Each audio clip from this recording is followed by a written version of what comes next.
The Last Detective by Peter Lovesey. Narrated by Simon Prebble. Part 1. The Lady in the Lake. Chapter 1. A man stood thigh-deep in water, motionless, absorbed, unaware of what was drifting towards him. He was fishing on the north shore of Chew Valley Lake, a 1,200-acre reservoir at the foot of the Mendip Hills, south of Bristol. He had already taken 3 brown trout of respectable weight. He watched keenly for a telltale swirl in the calm lake where he had cast. The conditions were promising. It was an evening late in September.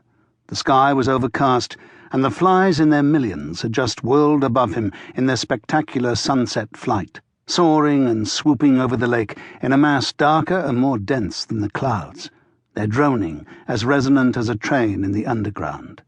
The day's hatch, irresistible to hungry fish. A light southwesterly fretted the surface around him, yet ahead there was this bar of water, known to fishermen as the scum, that showed a different pattern in the fading light. There, he knew by experience, the fish preferred to rise. So preoccupied was the man that he failed altogether to notice a pale object at closer proximity.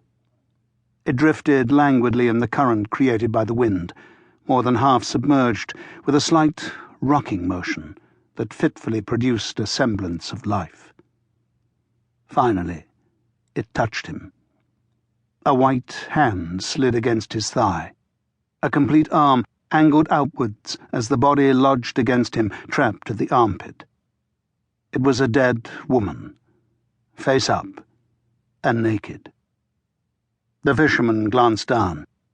From high in his throat came a childishly shrill, indrawn cry. For a moment he stood as if petrified. Then he made an effort to gather himself mentally, so as to disentangle himself from the undesired embrace. Unwilling to touch the corpse with his hands, he used the handle of the rod as a lever, lodging the end in the armpit and pushing the body away from him, turning it at the same time, then stepping aside to let it move on its way with the current. That accomplished, he grabbed his net from its anchorage in the mud and, without even stopping to reel in his line, splashed his way to the bank. There he looked about him. No one was in sight. This angler was not public-spirited. His response to the discovery was to bundle his tackle together and move off to his car as fast as possible. He did have one judicious thought.